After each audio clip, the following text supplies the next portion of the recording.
بسم الله الرحمن الرحيم. السلام عليكم ورحمة الله وبركاته. أهلا وسهلا بحضراتكم ويا رب الجميع يكون بخير. ريمونتادا قوية جدا للنادي الأهلي تؤدي إلى التتويج بالبطولة، البطولة الغالية جدا على قلوب كل الأهلاوية، وهي بطولة دوري أبطال إفريقيا واعتلاء عرش القارة السمراء. وتلألأت نجوم النادي الأهلي في سماء القارة الإفريقية، وعادت من بعيد بعد أن ظن البعض أو ظن الجميع بأن النادي الأهلي غادر البطولة، وعادت النجوم بقوة واستردت لمعانها في سماء القارة، ثم أطاحت بالجميع. فوز قوي جدا على الهلال السوداني 3-0 في استاد القاهرة، وتأهلت بعد ذلك للدور الثمانية كي تقابل الرجاء البيضاوي المغربي. ففازت نجوم النادي الأهلي على الرجاء البيضاوي المغربي وتخطت مرحلة دور الثمانية بعد أن فازت في استاد القاهرة وتعادلت في المغرب، وتأهلت لدور نصف النهائي حيث مقابلة الترجي التونسي، وتخطت هذه المرحلة بسهولة متناهية، وفاز النادي الأهلي على الترجي التونسي ذهابا إيابا. ووصلت نجوم النادي الأهلي إلى الدور النهائي لكي تقابل الوداد البيضاوي المغربي. فاز النادي الأهلي على الوداد البيضاوي المغربي 2-1 في استاد القاهرة في مباراة قوية جدا جدا جدا. كان بطلها حكم غير عادل، الحكم الليبي معتز الشلماني الغير عادل بالمرة، اللي ظلم النادي الأهلي ورجالته ظلما بينا، وكلنا شاهدين على وقائع هذه المباراة. وظن الجميع وظن البعض، الجميع هنا الناس إياها، أما جماهير النادي الأهلي تشيلهم من الجميع. فنقول ظن البعض بأن النادي الأهلي سيواجه مشكلة كبيرة جدا كي يتوج بالأميرة السمراء، لأن ملعب مركب الخامس ملعب صعب جدا جدا، و2-1 دي نتيجة صعبة على نجوم النادي الأهلي، وإنهم غير قادرين على التتويج بالبطولة من هذا الملعب.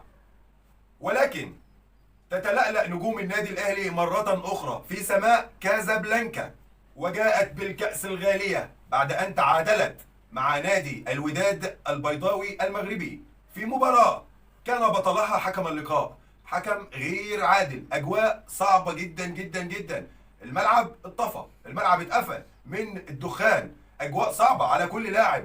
أي لاعب في الدنيا ما يقدرش يأدي في تلك هذه الأجواء. لعيبه الوداد بتضيع وقت من الدقيقه 30 بعد احرازهم الهدف الاول. يعني اجواء صعبه جدا جدا جدا، لكن رجاله النادي الاهلي قدروا ان هم يحفروا اسمائهم في سجلات الرجوله، وعادوا بكاس البطوله الغاليه على كل قلب جماهير النادي الاهلي. كل جماهير النادي الاهلي بتعشق هذه البطوله الغالية جدا جدا على قلوب كل الأهلاوية، وهي 11 في تاريخ النادي الأهلي.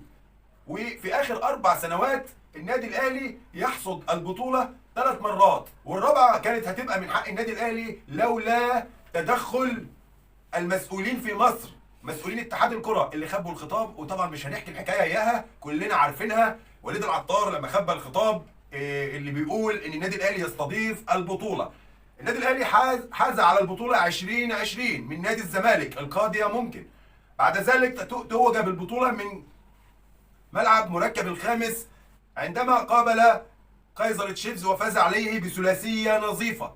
2021 جاءت 2022 وكان من حق النادي الاهلي ان هو يلعب المباراه النهائيه في استاد القاهره، لكن الخطاب دخل الدرج ما عادش طلع، ومحدش عرف عنه حاجه غير بعد ما النادي الاهلي راح لعب المباراه النهائيه في المغرب امام الوداد البيضاوي المغربي، وفاز عليه الوداد تحكيميا واجواء صعبه جدا. فوزي لقشع عمل كل حاجه عشان يخلي الوداد ياخد البطوله السنه اللي فاتت، وجمال علام او اتحاد الكره المصري عمل كل حاجه عشان النادي الاهلي ما ياخدش البطوله السنه اللي فاتت.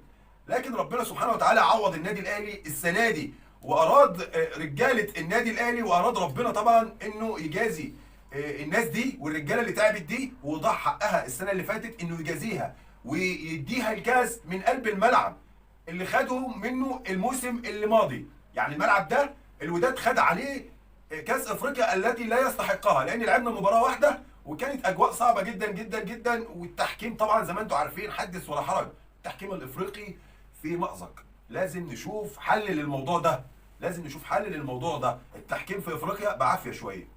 فاراد ربنا سبحانه وتعالى ان هو يجازي لعيبه النادي الاهلي او نجوم النادي الاهلي باللقب 11، لقب غالي جدا جدا جدا على قلوب كل الاهلاويه، وخصوصا اللقب ده لانه جاي من ملعب اللي تسبب لنا في عقده. يعني كان هيبقى المره الثالثه يروح من النادي الاهلي نهائي قدام الوداد. المره دي الحمد لله ان ربنا سبحانه وتعالى عدها على خير كده، وقدرنا ان احنا نتعادل في اللقاء ده براس محمد عبد المنعم، الراس الذهبيه.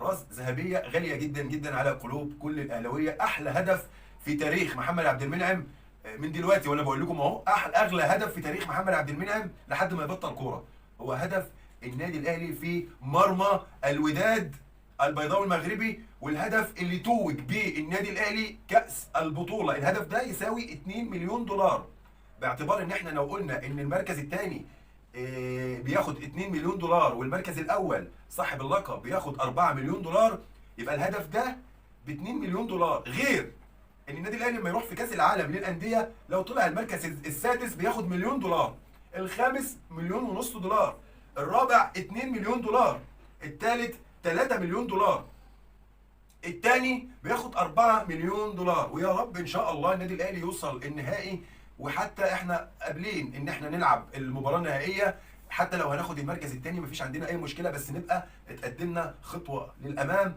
وطموح النادي الاهلي طبعا اقوى من كده بكتير، احنا عنا على الكاس، لكن واحده واحده رجاله، واحده واحده ان شاء الله نوصل للقمه. النادي الاهلي داخل له اليومين الجايين دول موارد قويه جدا جدا جدا من بطوله الاميره السمراء 4 مليون دولار، زائد الفلوس ان شاء الله اللي هتخش الخزنه من كاس العالم للانديه، زائد عقود الرعايه، زائد حاجات كتير جدا مميزات هتخش النادي الاهلي الفتره اللي جايه.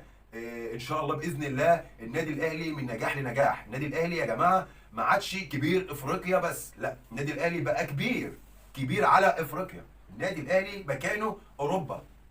تعمل جاهده مجلس اداره النادي الاهلي وتشتغل الفتره اللي جايه دي اكتر واكتر واكتر عشان النادي الاهلي يعلو ويعلو ويعلو في سماء افريقيا اكثر ثم اكثر. وعايزين مهاجم جامد كده شويه يا رجاله، عايزين مهاجم يا كابتن محمود، مهاجم قوي يجيب الفرص اللي بتضيع دي من النادي الاهلي. النادي الاهلي بيوصل كتير جدا للجول، لكن عايزين هداف فايتر يخلص الكور دي ويحرز اهداف، عشان الاهداف اللي بتضيع دي ملهاش اي لازمه، ملهاش اي لازمه.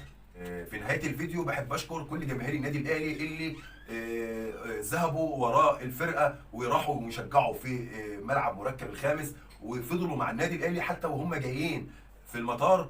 وبقول للمشجع الزملكاوي تعيش وتاخد غيرها، طبعا كلنا عارفينه اللي قابلوه لعيبه النادي الاهلي في المطار وقعدوا يهزروا عليه ويضحكوا عليه. تعيش وتاكل غيرها، انت مكانك معروف، وانت صوره مسيئه جدا جدا لكل جماهير مصر اللي متعصبه، اللي بتكره نفسها، بتكره نفسها. المثل بيقول لك انا واخويا على ابن عمي وانا وابن عمي على الغريب. بالمثل ده هختم الفيديو، ومسك الختام. سلام.